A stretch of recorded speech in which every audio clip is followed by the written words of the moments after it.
Hello, c'est HR, votre chroniqueur. Alors ça y est, je viens de voir en ce début de vacances le dernier film de Paul King, Wonka. Honnêtement, c'était un très beau film, je ne m'y attendais absolument pas. J'étais pas vraiment hypé par ce film. J'y suis allé, je l'ai vu et honnêtement, je l'ai adoré. Bien évidemment, je vais vous dire pourquoi. Let's go! J'ai une idée. On fait quoi alors? Du chocolat, bien sûr.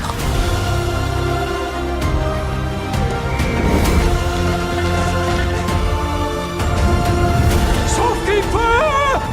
Toutes les bonnes choses dans ce monde ont commencé par un rêve.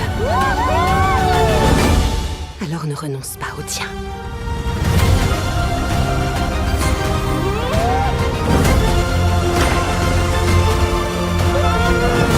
Je crois que c'est l'heure de changer le monde.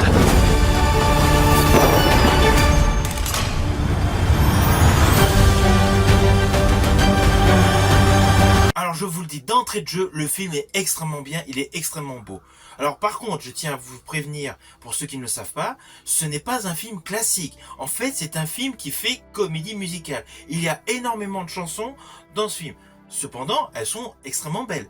Tout au long de ce film, à chaque fois qu'il y a une chanson, en fait, cela présente le personnage, que vous voyez en figure de proue, mais surtout, ça présente la psychologie et les raisonnements des protagonistes. Alors l'histoire est la suivante. Nous avons donc Willy Wonka qui arrive dans une ville. Il souhaite établir une boutique de chocolat avec des chocolats de sa confection. Bien évidemment, il y a de nombreuses péripéties autour de cela, autour de ce point de départ scénaristique. Ne vous inquiétez pas, je ne vais pas aller plus loin dans les détails scénaristiques. Je préfère que vous ayez la surprise en allant découvrir le film Wonka dans les salles de cinéma. À la fin de cette vidéo, je raconterai quelques petits éléments qui peuvent s'apparenter à des spoils, mais ce ne seront pas du tout des spoils qui jouent sur le plan scénaristique. Alors j'ai particulièrement aimé la scène d'ouverture de ce film. Nous découvrons donc un jeune Willy Wonka. D'ailleurs, le premier plan séquence où on découvre Timothée Chalamet, on pense aisément à Jack Sparrow quand il est arrivé dans un des opus de la saga Pirates des Caraïbes. Mais bon, c'est une autre histoire.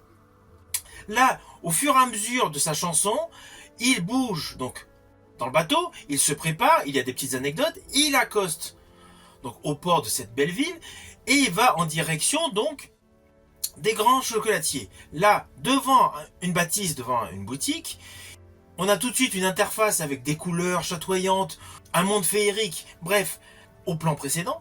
Et un claquement de doigts, en fait, ça, la projection toute colorée n'était que ce qu'il espère pour son futur. Voilà, ne vous inquiétez pas, je m'arrête là pour les détails concernant cette intro. Mais voilà. Mais cette intro montre particulièrement le ton que va avoir Paul King avec sa réalisation tout au long de ce film, tout au long du déroulé de l'histoire. Cela mélange donc un côté donc très chanté, un côté très réel et un côté fantastique, un côté féerique. Juste la scène d'ouverture de Wonka vous donne un aperçu sur la globalité de ce film qui est tout simplement merveilleux. Alors durant ce film, vous allez découvrir pas mal de moments qui vont vous surprendre. Personnellement, j'ai particulièrement adoré le passage avec Mr Bean en homme de Dieu. Donc c'est assez truculent. Il y a plein de petits clins d'œil qui émaillent ce film de façon nostalgique, de façon émotionnelle. Il y a également de nombreux passages humoristiques. À cela s'ajoutent de nombreux effets spéciaux qui permettent de fluidifier donc les transitions. Alors oui, dans les décors, de nombreux CGI sont utilisés, c'est un fait. Mais ça permet bien évidemment pour ce type de film d'amplifier les décors et surtout d'amplifier l'effet magie de Noël que ce film dégage. Alors d'un plan technique, le maniement des plans séquences est de toute beauté. Nous avons donc des plans larges, des plans serrés, surtout des fois des vues aériennes, pour plonger littéralement donc sur les personnages en gros plan, avec des transitions numériques extrêmement belles. Il y a une réelle magie de Noël qui se dégage dans chacun des plans séquences. Alors le côté amusant, c'est que parmi les décors, il y a certains décors qui sont faits totalement en chocolat. D'ailleurs, certaines personnes, donc certains personnages dans ce film, donc mangent les décors qui sont évidemment en chocolat. Ça, c'est assez amusant dans le film. Alors oui, au fur et à mesure du déroulé de l'histoire, des lignes scénaristiques, vous allez vous comprendre qu'il s'agit d'un film surréaliste et très enfantin. C'est un fait. La magie de Noël est au pair, ça nous fait retomber en enfance, c'est indéniable. Mais à cela s'ajoutent des thématiques très sérieuses dans le fond. Je pense notamment à la notion de corruption. Il y a un côté qui fait étonnamment penser, et bien évidemment, à la religion. Je pense notamment à un passage où des moines chantent. Sous couvert de magie de Noël, de chants, de décors de toute beauté, il y a des notions très importantes, très sérieuses, et principalement l'implication et surtout la persévérance d'un homme qui veut ouvrir sa manufacture de chocolat dans un monde avide de pouvoir et surtout dirigé par l'argent. Et c'est ça ce qui est beau, c'est qu'il y a une réelle alchimie entre toutes ces thématiques, donc sérieuses et enfantines. Ce mélange de genres confère à la réalisation de ce film une réelle particularité qui, selon moi, permettra à ce film de perdurer donc dans l'avenir au moment des fêtes de Noël.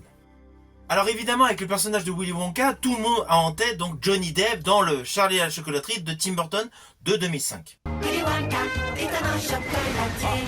Willy Wonka, tout le monde veut l'acclamer. L'éclat de son sourire, il peut à peine le retenir. Sa grande générosité, pas moyen. Mais la version de Willy Wonka de Timothée Chalamet est radicalement différente de celle interprétée par Johnny Depp.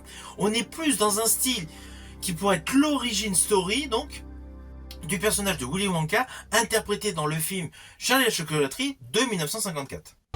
And we are the dreamers of dreams.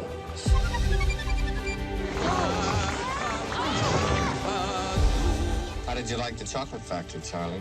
I think it's the most wonderful place in the whole world.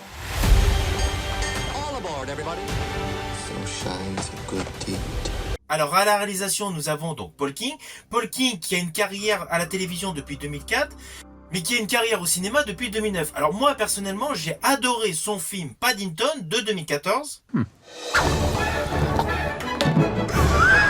Suivi de Paddington 2 de 2017. The world will be right.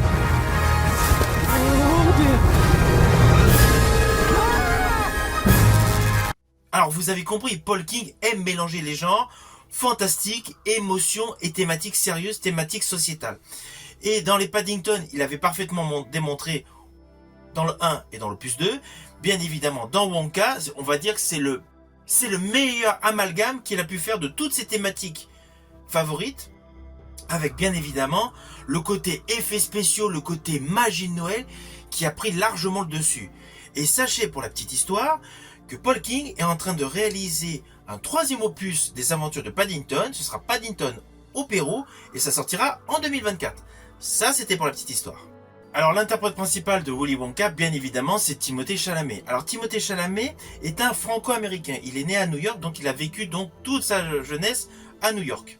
Il a déjà une belle carrière qui a commencé en 2014, mais moi personnellement je l'ai découvert en 2017 dans le western Hostile aux côtés de Christian Bale. This will be done, and it will be done by you. Et bien évidemment, étant fan de science-fiction, j'ai adoré sa prestation dans l'adaptation de Denis Villeneuve, Dune de 2021. Be born. All of civilization depends on it. The future, I can see it. On le retrouvera prochainement dans la 2e partie de Dune, donc en 2024. Et il est en train de tourner dans une adaptation de la vie de Bob Dylan sous la direction de James Mangold. Alors son jeu d'acteur est en totale adéquation avec le personnage magique de Willy Wonka. Et toutes ces postures qu'il a dans ce film, que ce soit quand il pose sa canne, qu'elle reste immobile, ou qu'il regarde vers le ciel, vers les cieux, il y a un côté donc magique et étrange, subliminal on va dire, qui se dégage de son interprétation. Il est dans le personnage, mais surtout, il laisse transparaître de réelles émotions d'un personnage totalement candide. C'est la représentation qu'il dégage. Dans ce rôle, il est parfait. Il joue très bien. Alors à ses côtés, nous avons de nombreux acteurs, mais moi personnellement, à ses côtés, le personnage que j'ai préféré, l'acteur que j'ai préféré, c'est Hugh Grant. Hugh Grant dedans est magique, il est extrêmement rigolo. Sa chanson dans le film, vous allez la garder en tête. Son flegme et sa classe et son naturel est parfaitement exploité.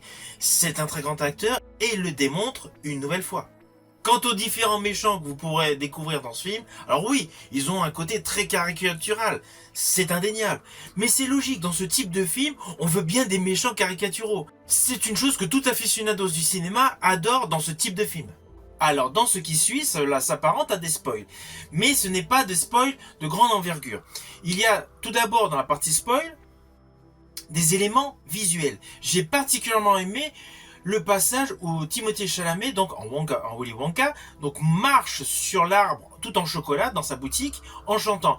J'estime que cet effet visuel d'arbre en chocolat avec toute la logistique qu'il y a autour, les différentes sucreries, on est vraiment dans un monde, alors là, complètement clin d'œil à Charlie et la chocolaterie.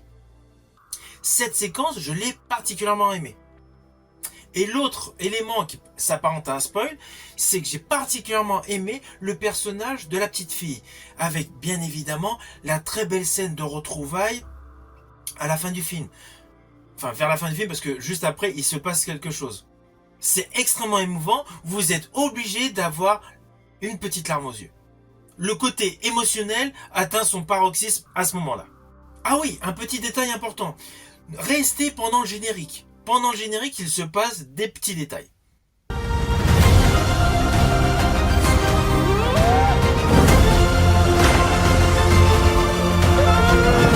Je crois que c'est l'heure de changer le monde.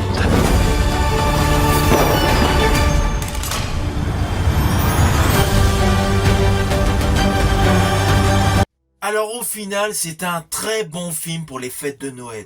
Ce film vend littéralement du rêve. Il y a de la magie, il y a de l'émotion, il y a du rêve. Bref, en ces temps qui peuvent paraître moroses par moments suite aux informations qui sont scabreuses, que ce soit à la télé, sur internet ou dans les journaux, ce film vous apportera une réelle évasion psychologique. C'est un très beau film à voir en famille. C'est un film coloré, c'est un film sucré, c'est un film que j'ai aimé. Bien évidemment, je vous le conseille très fortement. J'espère que ma chronique vous aura plu. Si c'est le cas, pensez à la partager, à la liker. En ce qui me concerne, je vous dis à bientôt pour une prochaine chronique.